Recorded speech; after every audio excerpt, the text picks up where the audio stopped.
My name is Kyle Sandman. I am the NSLI Program Coordinator with Iron USA, one of the NSLI Consortium members.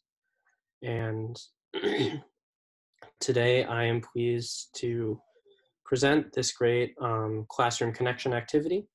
A few technical reminders before we continue. Please adjust your chat settings to all panelists and attendees so you can fully participate in the chat discussion. Additionally, if you're joining from a classroom, please rename yourself. There should be an option if you hover over your name or click more to rename yourself so it's only your first name and your school showing. Additionally, if you're one of our NSLI presenters, please also take the time to rename yourself so only your first name and NSLI is showing. The National Security Language Initiative for Youth is funded by the U.S. Department of State's Bureau of Educational and Cultural Affairs, and the NSLI programs bring around 600 students abroad each year to learn critical languages such as Arabic, Chinese, Hindi, Bahasa Indonesia, Korean, Turkish, Persian, and, as will be showcased in today's virtual event, Russian. Next slide, please. So today we should be pleased to introduce students who are joining us from the Friends School in Baltimore and Booker T. Washington High School in Oklahoma. All right. And then Lee, if you'd like to give a quick presentation or introduction for your school. I think actually one of my students, Dan Masaccio, is going to do this. So Dan, you need to unmute yourself. Да. Здравствуйте. Меня зовут Данил Мусакио. Я учусь в школе друзей в 11 классе. По-моему, школа друзей, она из самых прекрасных школ в штате Мэриленд. Она находится в Балтиморе, и у нее очень красивый кампус. Более того, она самая старая школа в городе Балтимор.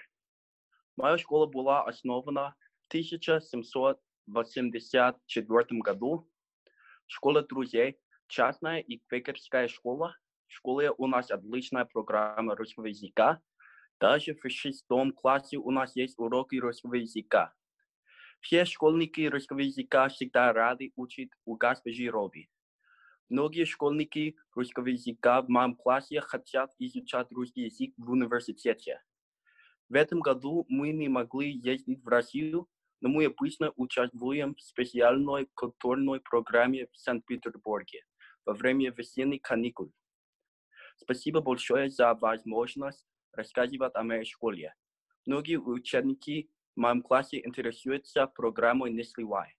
Я уверен, что мы все с большим интересом послушаем ваши доклады. I'm going to pass it over to our colleague Ashlyn, who was the resident director in Moldova with American Councils, and she can introduce all of the students. Okay, хорошо.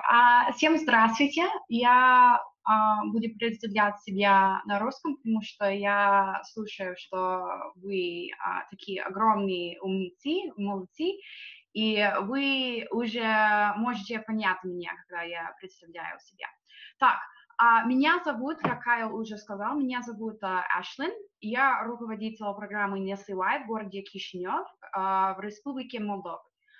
So hi everyone, my name is Ashlyn Cobb. I am the resident director of the NSLI-Y program in Moldova. My job on program is essentially to oversee the program, make sure that everyone is making enormous progress with their Russian, staying safe, and most importantly, well, staying safe is most important, but also having fun as well. So the NSLI-Y program for Russian has programs in different countries. We have both a summer program and an academic year program. For our academic year program, all students are based in Chisinau, Moldova. So our presentation today is mostly going to be focused on the academic year program.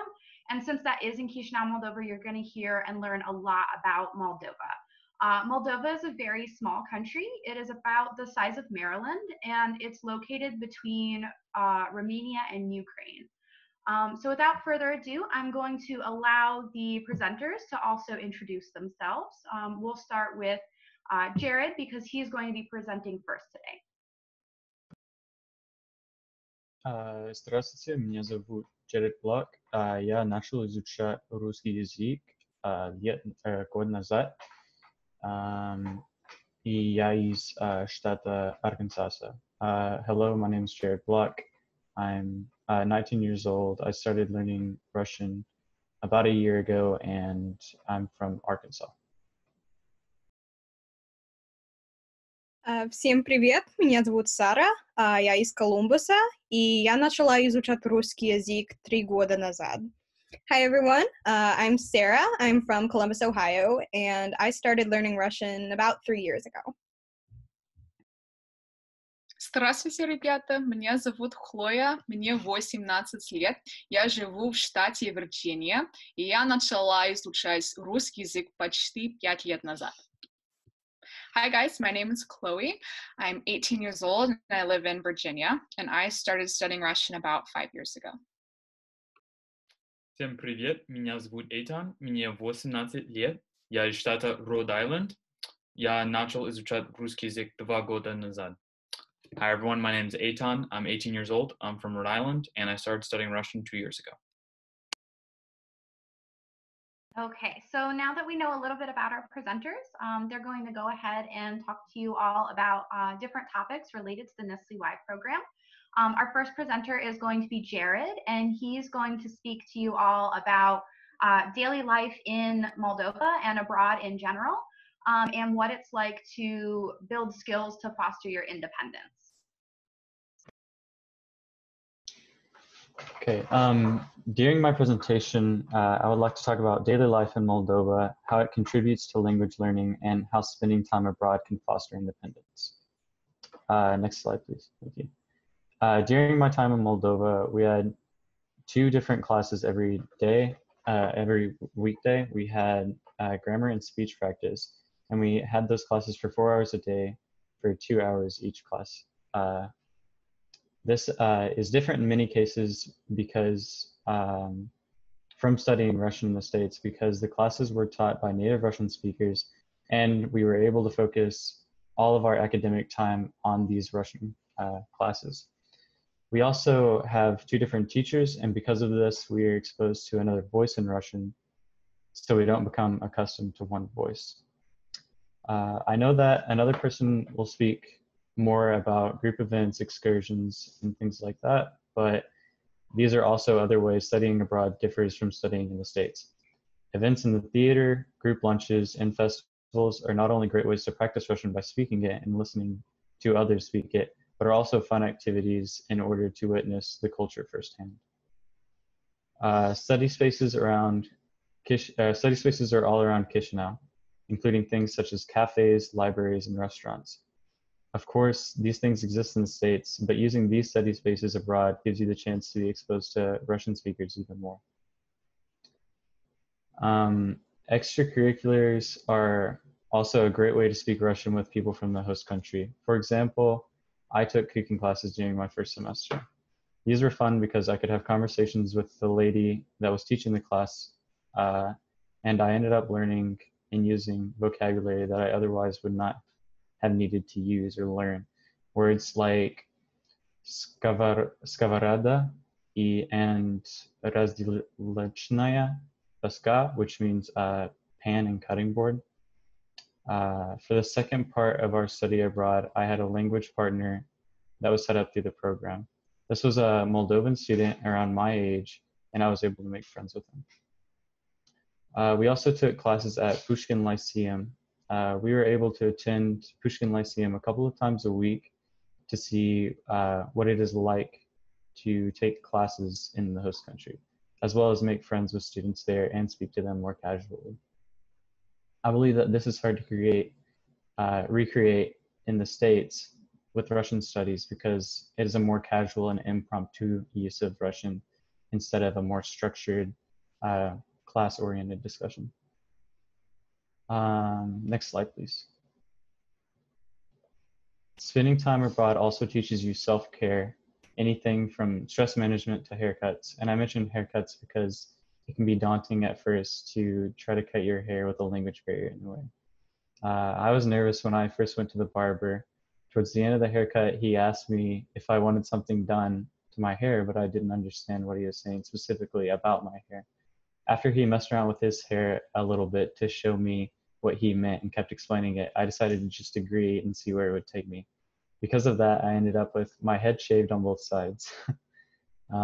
Utilizing public transport can also be confusing at times, but you quickly become used to riding the trolley buses and know your route pretty easily. You can also hear and speak Russian on these trolley buses. This is another way that studying abroad is different from studying in the States. You can use every little opportunity to learn one more word or one more phrase that you could or that you couldn't while studying in the States. You also learn to plan out your day and time manage while abroad. Because this is an intensive language program, sometimes there can be a lot to juggle between homework, projects, and events. Because of this, you quickly learn to prioritize and how to set aside time for working. Self-motivation in classes is also another thing that studying abroad teaches you, because you won't have family members hovering over your back in order to get your homework done. The program does implement ways to make sure homework is getting done and that class is going well, but in general, it is more up to the students to do these tasks in a manner that works well for you and teaches you Russian, instead of just running through the motions. Next slide, please. Of course, after getting to Moldova, you're going to learn how to get acclimated to unfamiliar surroundings. The program helps with getting you situated in Chisinau and advises on ways to get over the culture shock, but everyone goes through a different kind of culture shock. Some positives that can come out of having unfamiliar surroundings are finding out new hobbies, interests, or passions. Learning to connect while abroad, or even while away, was one thing I found difficult. It was hard for me to keep in contact with my family and not feel like I was still in Arkansas because of it. I'm sure it is different with every family, but I decided to call mine on the weekends in order to update them on how I was doing, but not contact them too much to keep me out of the experience. Another important thing I learned while abroad was budgeting. Since the program gives out stipends, you know how much money you have for a certain amount of time, and you find out when it's okay to splurge on a large lunch or when you should go to the nearest market and pick up a couple of things from there. In conclusion, studying abroad taught me life skills that I will take with me to college and further. But thanks to the abroad aspect, I was learning these skills with a good amount of Russian input. Thank you for your attention and time. Okay, спасибо большое, Jared. So we'll have some time for general Q&A where the panelists will address your questions via their microphones later. In the meantime, if you have any questions, feel free to put them in either the Q&A or chat boxes, and we can answer them either via text or address them toward the end. Next, we're going to hear from Sarah. Sarah is going to talk about what it is like to live with a host family. So hello, everyone. Today I am going to talk to you, like Ashlyn said, about one of the most exciting, but also one of the most challenging aspects of study abroad, which is life with a host family, or жизнь с принимающей семьей in Russian. Next slide, please. So I was super excited about getting to live with a host family pretty much from the moment I got my finalist letter. And in the end, I absolutely loved my experience. Almost everyone I've talked to has said the same thing, that living with a host family is great. But despite it being such an amazing experience, it was not quite what I had expected while I was waiting in America. So I just wanted to give you all some information so that you would better know what to expect. The first thing worth noting is that NSLI-Y host families come in all shapes and sizes. I know that some study abroad programs require that host families have children living in the house that are around your age, but NSLI-Y does not. So sometimes you will get a nuclear family, maybe a single parent, maybe a mom and a dad with some kids that still live in the house. But some students also live with older couples or even just an older woman whose kids are already grown and have moved out. None of these arrangements is inherently better or worse than any of the others. Personally, I lived with a single host mom and a 15-year-old host sister. We also had a dog that you will get to see in a couple slides. And I absolutely loved my arrangement because since my sister and I were so close in age, I got to get to know a lot of her friends really well and do a lot of activities with her. My peers that lived with older couples said that they really liked it because their host parents were already retired, so they got a lot more personal attention and Russian practice since everyone was home all the time. Next slide, please. So meeting your NSLI-Y host family or any host family can be very nerve-wracking. It is absolutely normal to be nervous. It would actually be a bit abnormal to not be nervous. I remember it was probably what I worried about most coming to Moldova is what would happen when I met my host family.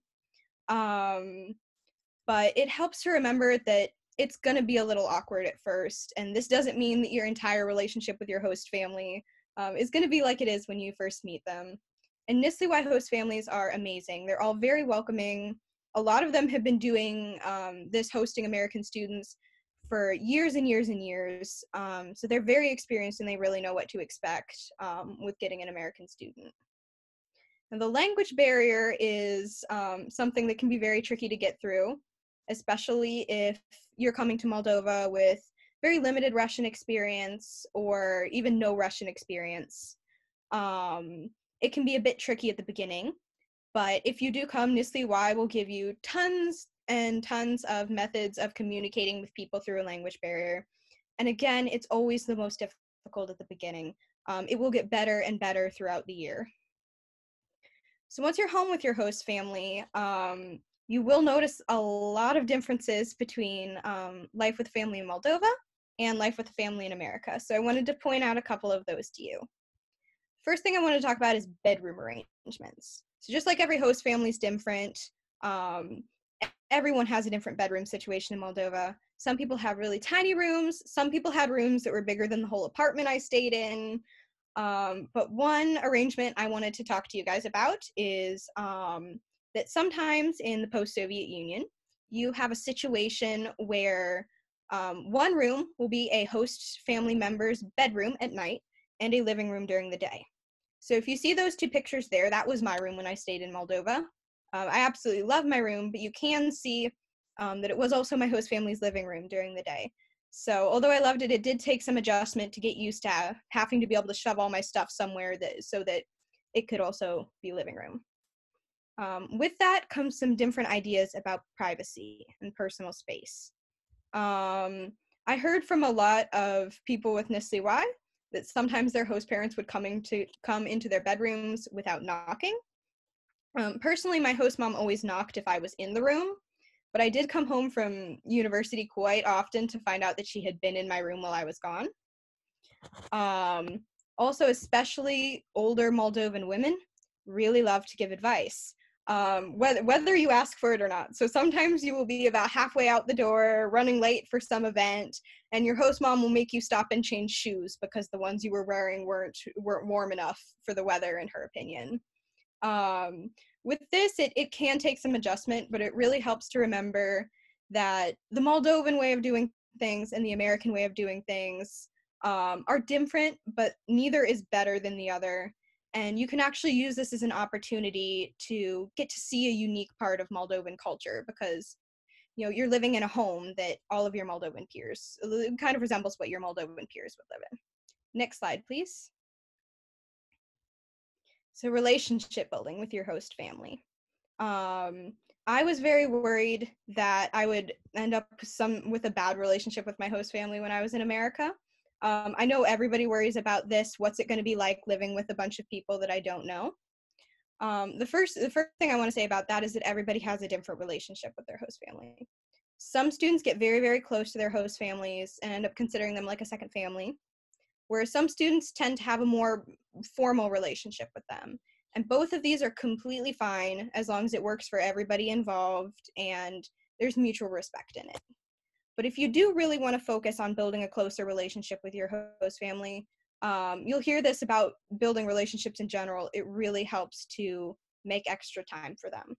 So in Moldova, this can be difficult because sometimes you might have to skip out on a cool trip to a cafe with your friends to come home and help your host mom make dinner. But it really is worth it in the end. Personally, my family would always play board games together. That was how we spent time together. So every day after dinner, we would play Rummy Cube. Other people have told me that they would bond by watching the news with their host families. Some host families really like to take their students out on outings around town. They take them to different classes, and they got to spend some quality time together there. All in all, I believe host families are really important for the study abroad experience. You've probably heard before that it gives you so many opportunities to practice your target language. I know it really helped me to have people that weren't in class with me, but that got to speak Russian with me and hear how my Russian was improving every single day I was there.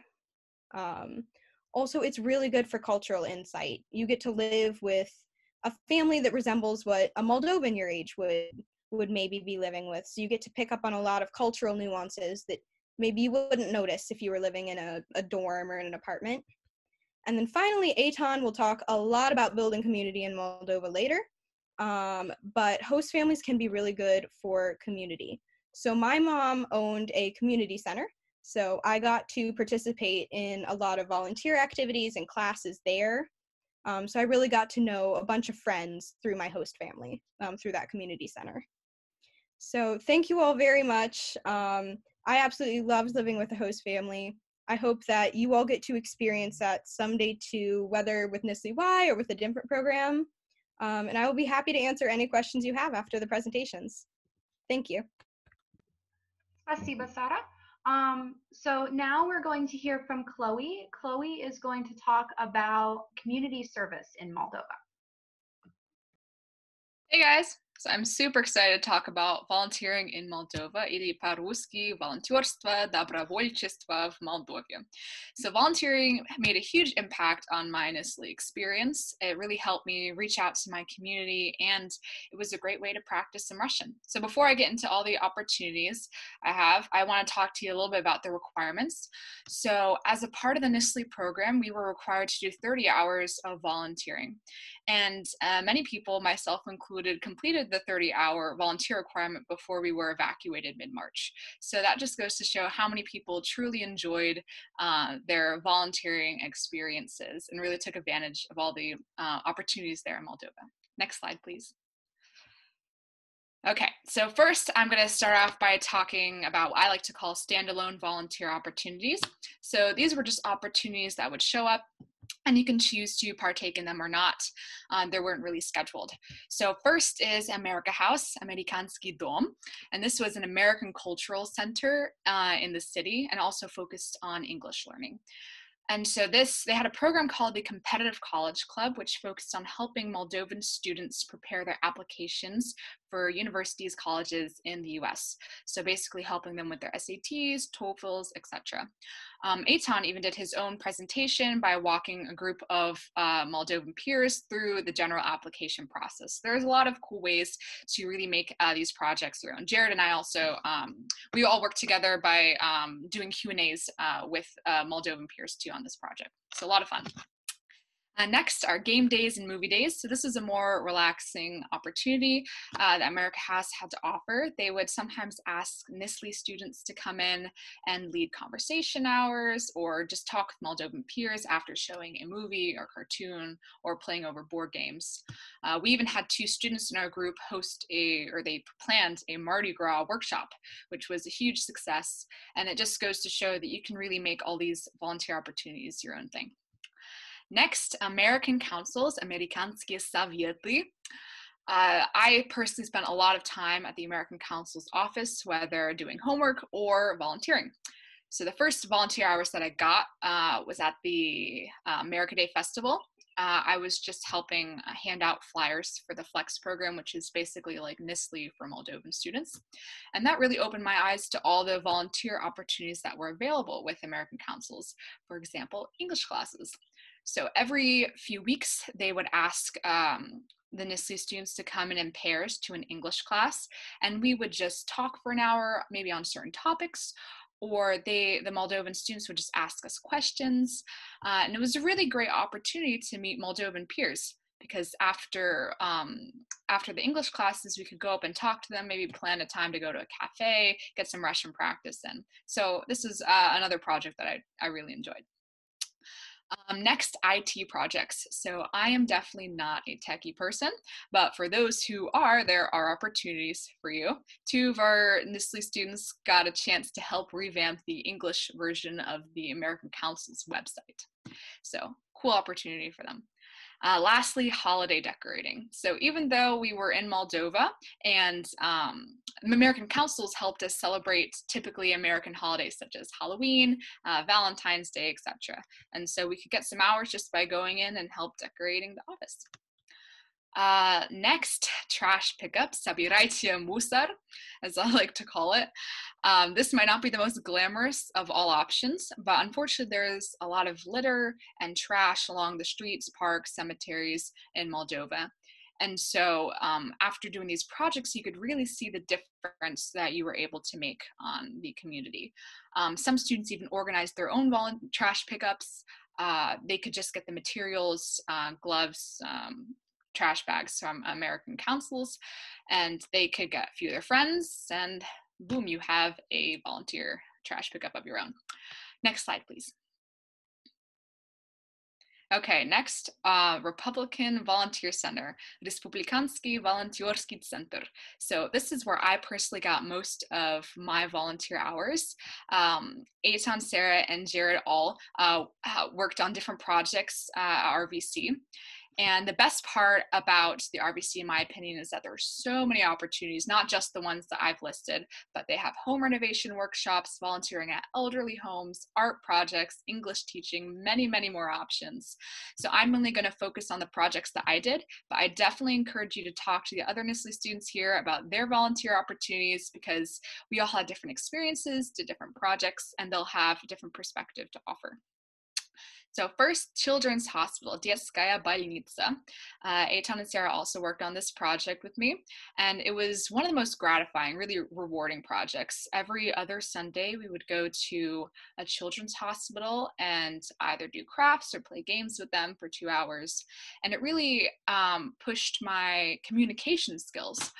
Because some of these kids didn't grow up speaking Russian. They only spoke Moldovan. And so it really forced me to rely on my fellow Moldovan volunteers and help bridge that language barrier. Overall, it was a really great opportunity. I personally worked on this project the longest out of all the other volunteer stuff that I did. Next, Russian Sign Language. This project was called Shkola Gestov, or the School of Gestures or Sign Language. This was one of the coolest projects I think that I got to participate in. I never thought for a second before coming onto the program that I would get to learn Russian Sign Language. This project focused on reaching out to the deaf community in Moldova. So unlike the US, the deaf community isn't as prevalent in Moldova. So I really liked the aim, the purpose of this project. So every Monday we would go to a deaf community center and take Russian Sign Language classes. And then later on in the week, our group would meet at the RVC, plan outreach ideas for the community, plan the end of the year events where we would have performed songs and poems. And on Fridays, sometimes the Deaf Community Center would invite us to events, mixers. So I remember the first time I went to one of these, I was super nervous. It was kind of like a meet and greet thing. I was nervous mainly because of the language barrier. And so one of the girls helped me come up with a really quick introduction that really got the conversation going. So I would go up to people and I would say, "Здравствуйте, меня зовут Хлоя, мне 18 лет, и я начала изучать русский жестовый язык 4 месяца назад. Я американка." And that really got the conversation going. I really loved the Deaf Community Center there. It was a great program, and the project was great in general. Okay, last but not least, translation projects. Or this didn't really have an official name, but I guess you could just call it like stać переводчиком or something like that. But this was something that the head of the volunteers at RVC set up. She asked me and a few other NSLI students to translate some articles for the RVC website from Russian to English. And this was a great way to see how I could use my Russian skills on a more professional level. And it was really cool to see how much my Russian skills and my language skills had improved since the beginning of the program till that point. So that was just a really cool opportunity, and I appreciated it. Next slide, please. Okay, lastly, I just got some photos here. We got one of the kids at the Children's Hospital holding one of the paper flowers we made that day. Next is, that's America House. And that was actually the entire NSLI cohort during an embassy briefing. Next, that's me and Eitan. We were volunteering in an English class.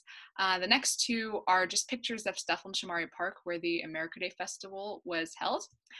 And lastly is the Russian Sign Language textbook. So it says «Говорящие руки, тематический словарь жестового языка глухих России». So that roughly translates to talking or speaking hands, a thematic dictionary of sign language of the deaf people of Russia. So thank you so much for letting me go on about all of these volunteer opportunities. And I highly encourage you to ask me or any of my NSLI cohorts questions during the Q&A. Thank you. Spasibo, Chloe. Next, we're going to hear from Eitan. Eitan is going to speak to us about community building in Moldova. Okay. Всем привет. As you heard earlier, my name is Eitan. And today I want to talk to you guys a little bit about community engagement in Moldova. То есть, как проводить свободное время в Молдове. So I think that this topic is really important. Because I think it can be a really essential aspect of the study abroad experience and the NSLI-Y program in full. So today I would like to talk to you guys a little bit about how I spent some of my time outside the classroom, outside of group activities, and it definitely interacts a little bit with what the others said. And also one thing to keep in mind during my presentation is that all the NSLI-Y students had slightly different experiences, and that's part of what makes studying abroad so amazing. So with that being said, let's jump into it. Next slide, please. Okay, so exploring and getting acquainted. I want to start off here by saying that it's completely natural to feel a little bit overwhelmed at first when you are going to a new country, right? And Moldova is no exception. So I think a lot of us felt a little strange arriving in Chisinau, landing in Moldova, right?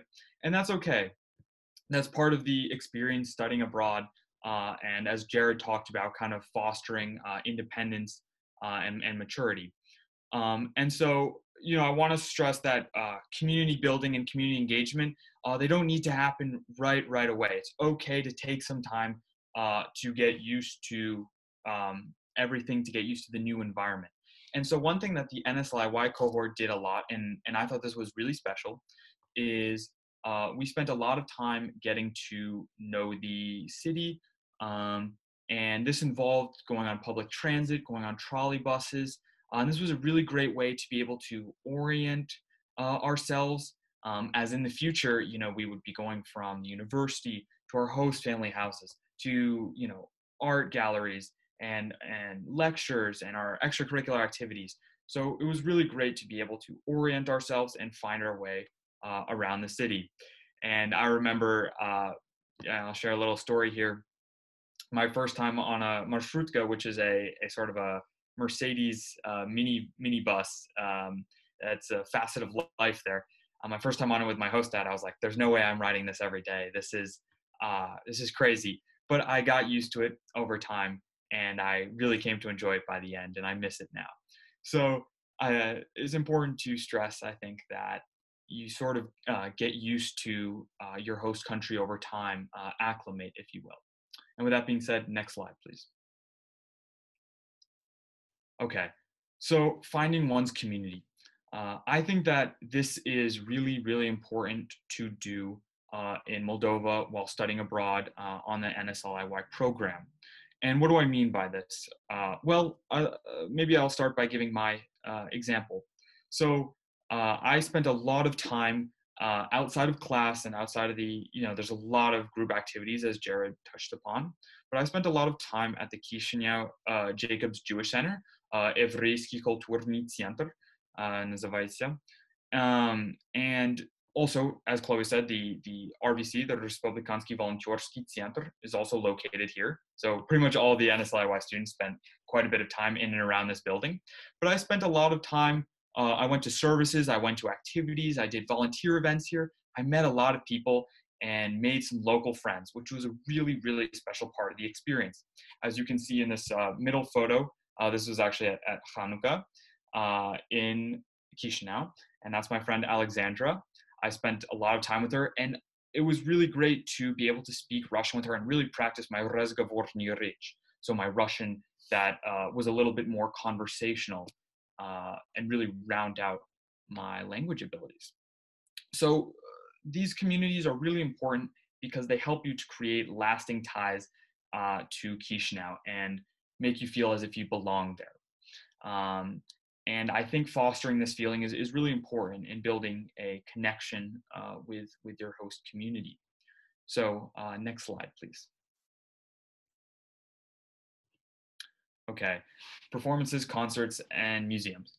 So definitely, if I had to do the program all over again, one thing that I would tell myself, one piece of advice that I would give myself would be to go to as many performances, concerts, museums, lectures, workshops, masterclasses. Masterclasses are big in Moldova, as possible. Why? Well, there's several reasons. First and foremost, depending on where you live in the United States, these kinds of things may not be accessible to you. Often in the United States, they're expensive, and if you live in a rural area, they might not even exist.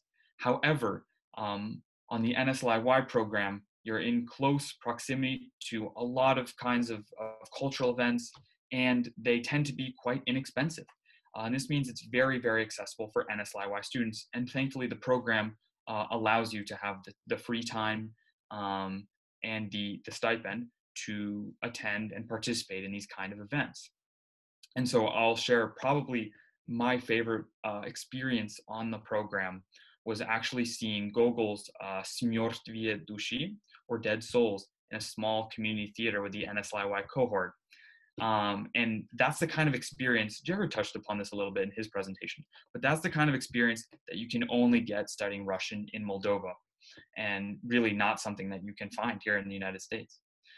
So these experiences really complement your Russian education and cultural education in Moldova. A lot of kids I know talk to their host parents about this, their host families, or our teachers knew all about these plays. So it's a great way to have conversations, build friendships with your teachers, your host family, local peers, and a great way to try to understand the culture of the host community. And I'll point out on the left here, that's the ballroom at the History Museum there. I think at least for me, learning about the history of Moldova was really important and a great way to get involved with a sort of an academic discipline that I was quite interested in and tie it into Russian in the NSLI-Y program. And with that being said, next slide, please. Okay, so I want to wrap up here by talking about getting involved in activities in general. I would say that, as my peers, as the other panelists talked about, volunteering and doing extracurriculars and attending a Russian language high school are all facets of studying abroad that are unique to the NSLI-Y program, that outside of the host families and outside of the classes, you have a decent amount of free time and independence.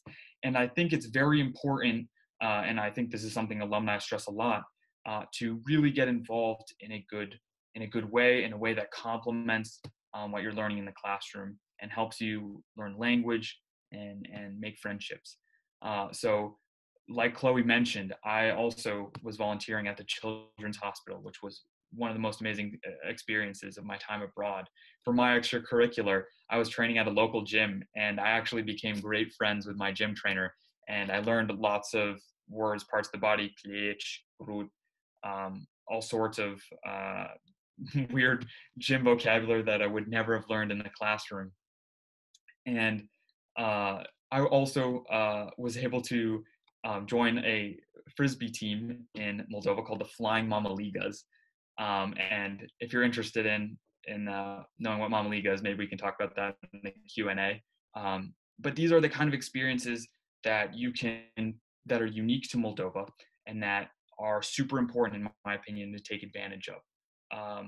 And so I think I will leave it there, and we'd be, спасибо огромное за ваше внимание. We'd be happy to answer your guys' questions in the Q&A, which I believe is coming up. Thank you. Okay, спасибо огромное, Eitan, и все наши представители программы NSLI. Thank you, Eitan, and all of our panelists. We're now going to transition into the Q&A section. I'm sure you all have a lot of questions, a lot of things that you want to find out. Our panelists are here to answer your questions. They're really excited to find out what you want to find out about. We have two different options for asking a question. The first is the chat box. Just make sure that you have selected all panelists and attendees. That way everyone can see your question.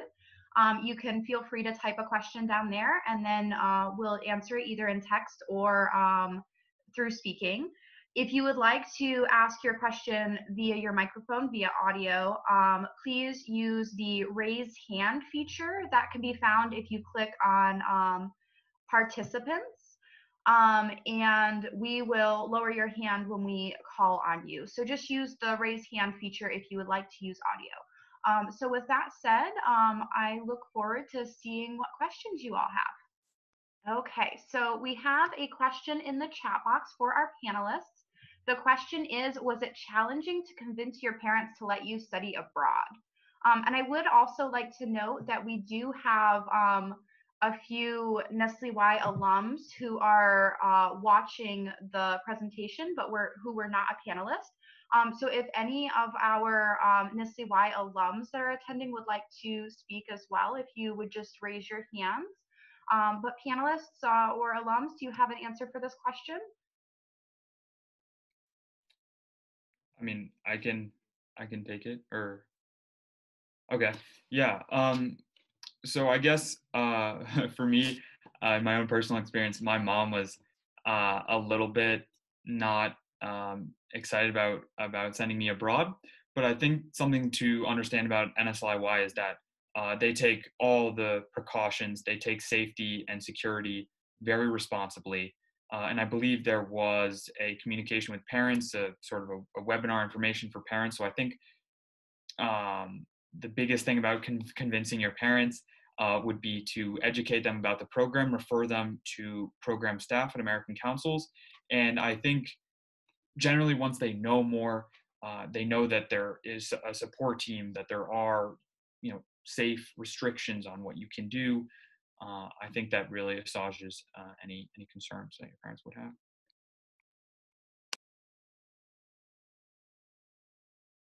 Okay, thank you, Eitan. Any of our other panelists, do you have any thoughts about convincing your parents to let you study abroad, or maybe Eitan kind of captured it? Okay. I would definitely agree with Eitan on that. I would say the best thing for me was just pointing out to them all the safety measures that NSLI-Y had been taking. I think he pretty much covered it. Okay, and we do have another question in the chat box. Someone would like to know what Mama Liga is. Does someone want to explain that? Natalie? Okay, I see Natalie. Natalie is one of our alums. She was in the NSLI-Y Moldova program this year, so she's going to tell you what Mama Liga is. So I'm not sure if any of you guys are familiar with polenta, but Mama Liga is kind of like polenta, and our group has a kind of interesting story about Mama Liga. As for the first one, I think a majority of everyone was really afraid to try it after we tried it the first time. I think myself and maybe Eleanor, who is also here, were the only two people to not get sick the first time eating it. But it's kind of like a cornmeal based staple. And then it's served with meat, smetana, and brinza, which is kind of like a sheep cheese. Also scrambled eggs too, which is kind of a weird combination, but I don't know. Any of you all else want to add in about Mama Liga? Okay, I see Chloe has something to say about Mama Liga. I personally love Mama Liga, but it's definitely like a very splitting. It's either you really don't like it or you love it. I brought because it comes like in cornmeal, so I bought like 2 packets of it to take home. So I had it for dinner like yesterday, but I personally enjoyed it despite the fact that we may or may not have gotten food poisoning it from the first time we tried it. But homemade version is always the best, I think. Okay. I also see that Eleanor, another one of the NSLI-Y alums from this year, also has some opinions on Mama Liga. Hi, yeah, so for me, yeah, I was one of the lucky ones who never got food poisoning. But Mama Liga's great. I think it's one of those traditional Moldovan dishes that you just really have to try. And it's an experience, but it's fun. Okay, thank you, Eleanor, and thank you to our panelists. It is true that one of the things that a lot of participants experience, whether you do a year program or a summer program, is a little bit of time when it takes your stomach some time to get adjusted to some new food.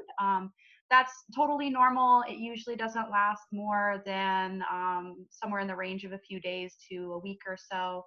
But once you get over that, you can enjoy all the wonderful foods that Moldova has to offer.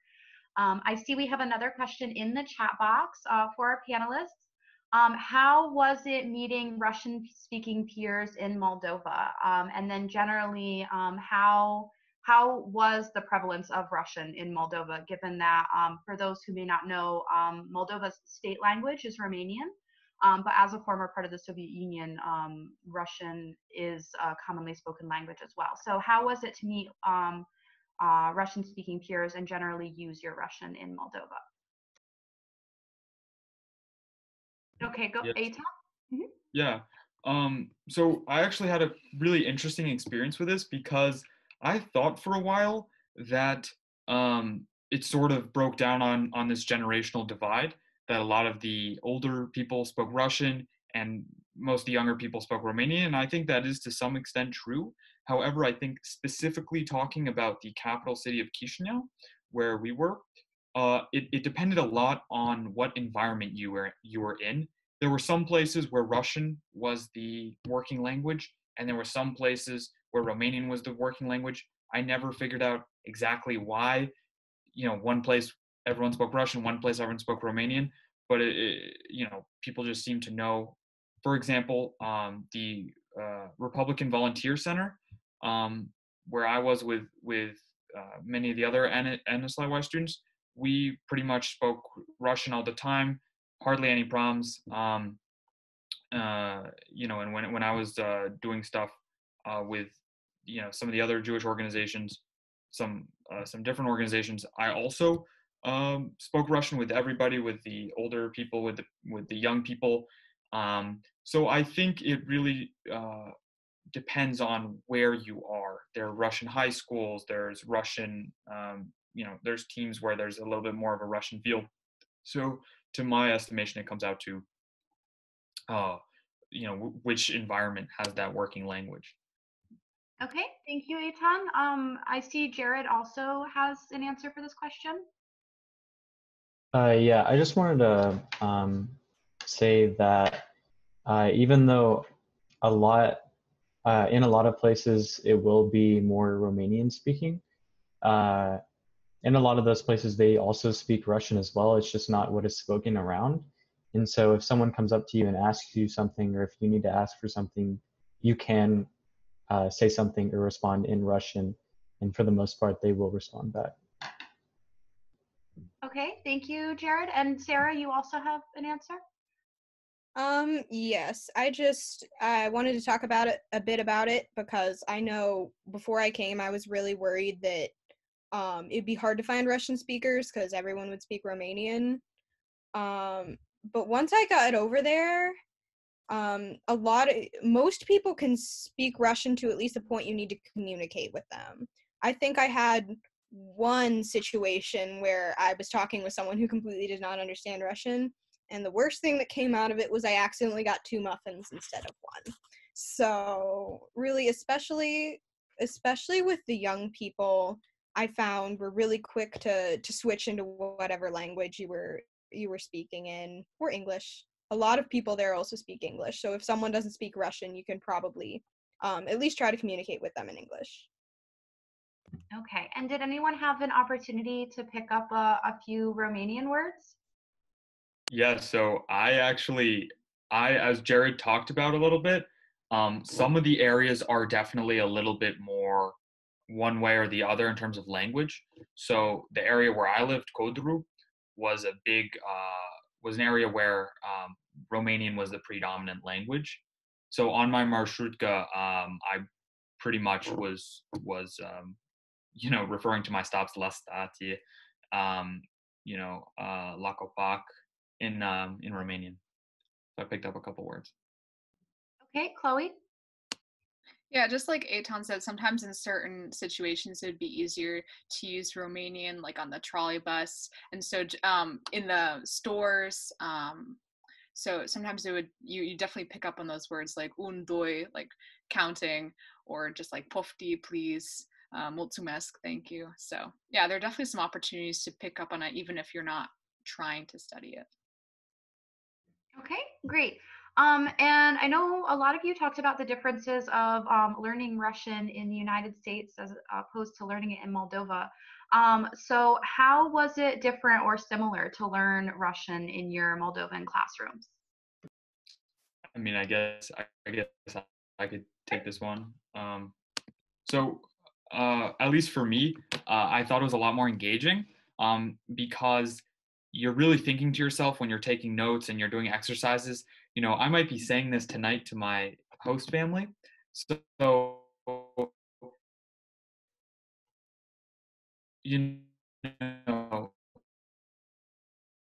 they're totally okay with that. But that being said, it would probably be nice to say it correctly. So I think that adds a little bit extra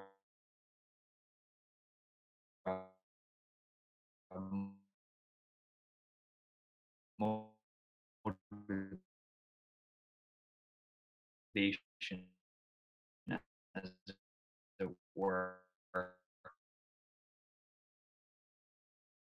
to really take in what you're learning. Many questions, in my experience. Really gave us a lot of opportunities to really hone in on our grammar separately from working on our more spontaneous speech or building vocabulary.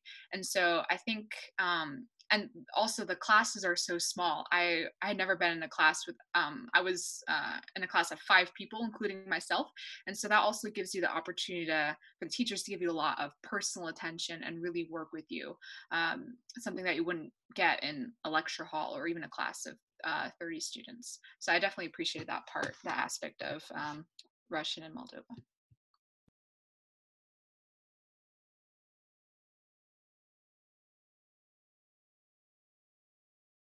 Okay, thank you, panelists. We have time for about one more question. Does any of our attendees have a question for our panelists? С разными украшениями, и это очень хороший, новый праздник для меня.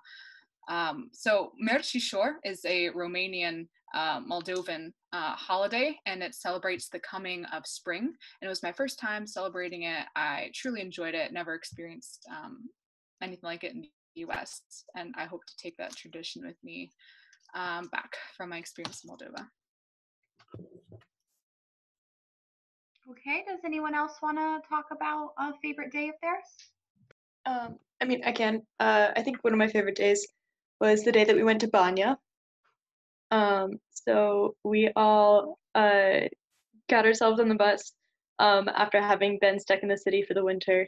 It went like a mile outside the city to Banya, where we had 2 different banyas, and we really just got to spend the whole day like enjoying spending time with each other and also experiencing the Russian banya, which is something pretty fantastic. I think we can all say this is probably the most relaxing day we had on program by far. So. Okay, thanks, Natalie. Produce content like these webinars and stories about the NSLI experience from students and by students. Feel free to check out the NSLI Interactive website. And with that, we will say goodbye and good afternoon or good morning, depending on where you're joining from.